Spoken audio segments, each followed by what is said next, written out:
Are there any reasons, and what are they, to do a 60-day rollover of an IRA, Roth IRA, that tax strategy? Well, I've got 3 reasons why you may want to consider it. That and more coming up.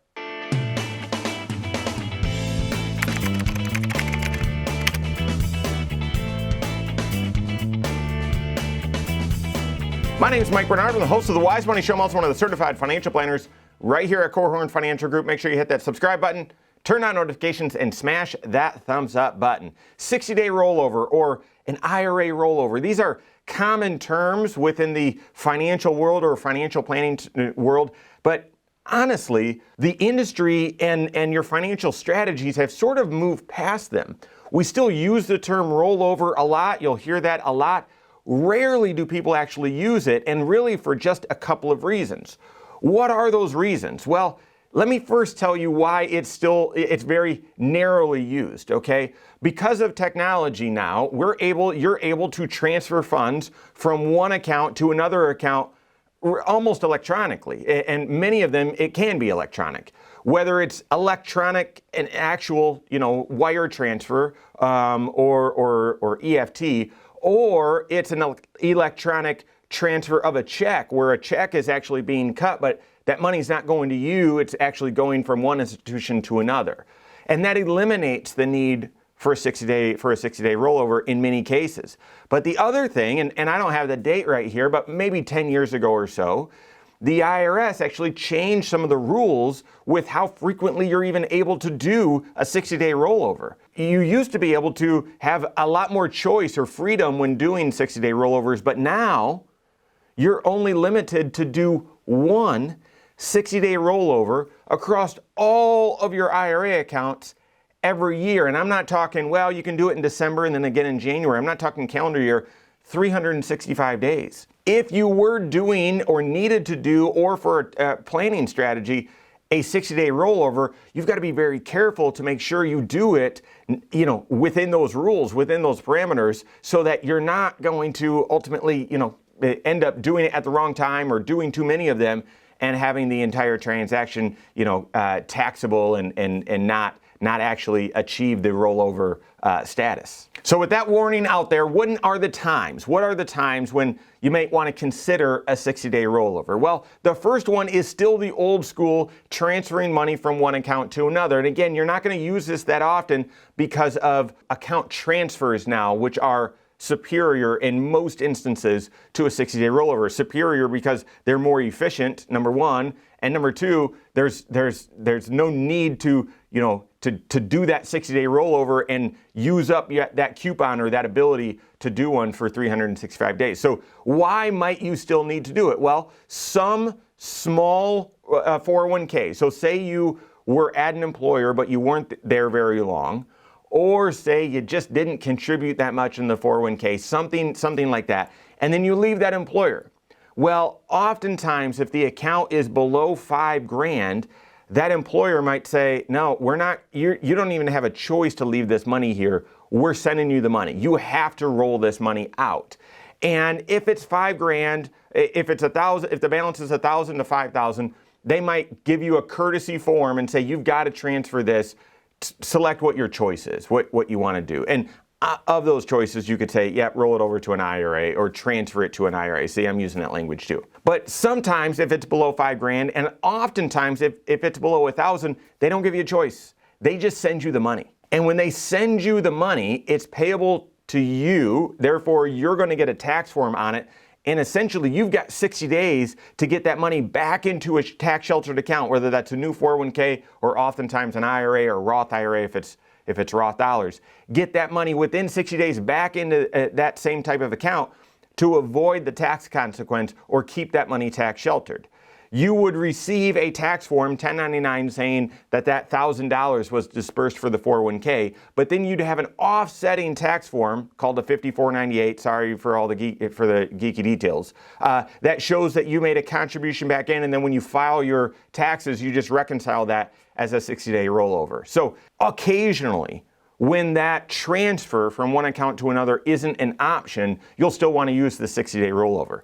Another time, still within this same category of reasons why, and we just had this, where you might think you're making a transfer from one retirement account to another, but the company actually sends you the check directly. And it's not paid out to your IRA, it's payable to you. We just had this happen where the client that we were serving said, yeah, I initiated this rollover from my retirement plan over to my IRA, and they just sent me a check. Well, wait a second, is the check made payable to your IRA? Because if it is, that's not a rollover, it's payable to your IRA, that's a transfer.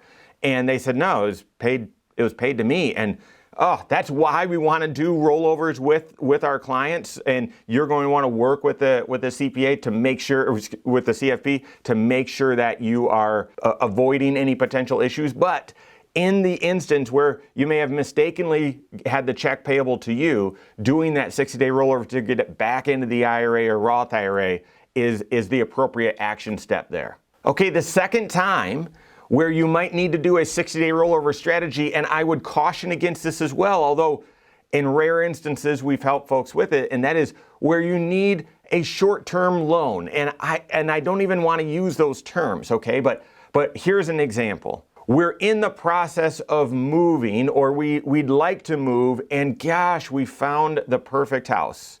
And I wouldn't do this in your 30s or 40s, but in retirement, we've seen this often. Okay, we found the perfect house. We need to put a down payment on it.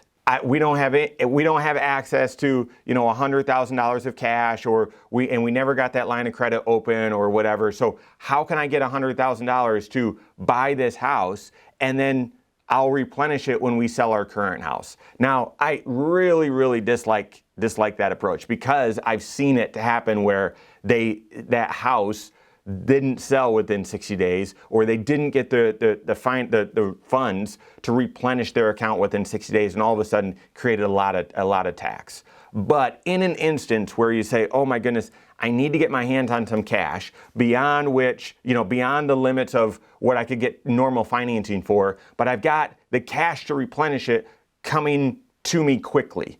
You could take money out of your IRA, out of your Roth IRA, to cover that cash need, and then redeposit the funds back into your IRA or Roth IRA within those 60 days. Yeah, guys, it's playing with fire. I've seen a lot of these instances where you don't have that cash within 60 days, but I guess I've seen a lot of this used in those housing transitions, and oftentimes successfully. I'm thinking of another case right now that the challenge was it was right at the end of 22, beginning of 2023, but these folks as well, they needed, I think it was just an extra 15 grand out of their IRA. They took it, they then sold their house. I think it was the house that they were buying, they ended up having to pay above asking price, and so they needed additional cash, and they needed 15 grand. Their other house was already under contract to sell, it just wasn't going to close at the exact same time. And so yeah, it worked out, and this really solved a problem for them. But the $15,000 that they took out was in 2022. The $15,000 that they contributed back in was within the 60 days, but it was in 2023, and so there was a little extra reconciling they needed to do on their taxes, but it worked out. So second time you may want to do that 60-day rollover is if you need to get your hands on some dollars in the short term, sort of a short-term loan within 60 days. And then a third time when a 60-day rollover strategy may make sense, and this one's more opportunistic, is with tax withholdings, specifically tax withholdings in retirement. So here's the example. When you're working, you've got pretty much all of your income coming from your paycheck, from your wages. You withhold an appropriate amount, and hopefully you're covering your taxes, you're getting a little refund, or your break even, something like that. But as you get into retirement, you've got different sources of income, and not all of them have really great withholdings. And so your options are to pay quarterly estimates. Well, if your quarterly estimates are based on how much dividends and capital gains, or how much rental income, or how much did you draw out of your IRA or your pension, it can be a little complicated. And therefore, instead of paying quarterly estimates, because in retirement most people don't like doing that, what you'll do working with your CFP is you'll take a look somewhere in November or December, and you'll do a rough tax return and look and say, all right, well, what are our capital gains? What are our dividends? How much should we take out of the IRA? How much of our Social Security is going to be taxable? Okay, we think our tax picture looks like this. Here's then how much tax will be due. Here's how much we've already had withheld. We're $6,000 short to the Fed and $2,000 to the state, something like that. So then you take an $8,000 withdrawal out of the IRA, okay? And you might say, well, $8,000 out of the IRA, that's going to increase your tax. Well, hang on. You take $8,000 out of the IRA, you withhold $6,000 to federal taxes and $2,000 to state taxes. But to hope or with the intention of not having that $8,000 now be an IRA distribution, you take the $8,000 out of cash or cash flow or your bank account or whatever and contribute it back into your IRA within 60 days. Therefore, money came out of your IRA not as a tax estimate, which needs to be made quarterly, otherwise there's penalties. It came out of your IRA as a tax withholding.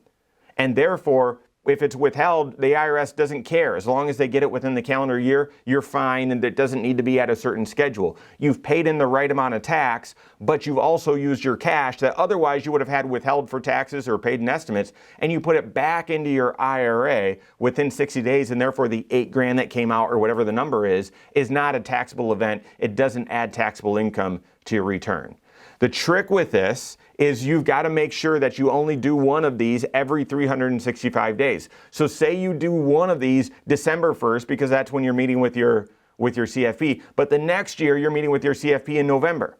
Well, you got to wait until that 365 days have passed to make sure that you don't have an ineligible transaction here and that 60-day rollover is not allowed. So work with your CFP on that, because obviously they're going to help you with determining how much you should be withholding for taxes and all that sort of stuff, and then make that contribution back into your IRA within the 60 days. There's more strategies beyond that to do 60-day rollovers, and certainly there are some challenges and some risks. So work with your CFP to see if and when a 60-day rollover strategy would make sense for you, and they can help guide you through those challenges to ensure that you do it appropriately and with as little risk as possible. Work with your CFP on that. If you don't have a CFP on your team, you can contact one on my team. Find us online, Korhorn.com. That's Korhorn with K. WiseMoneyShow.com. You can find us there as well, or send us an email, info@Korhorn.com.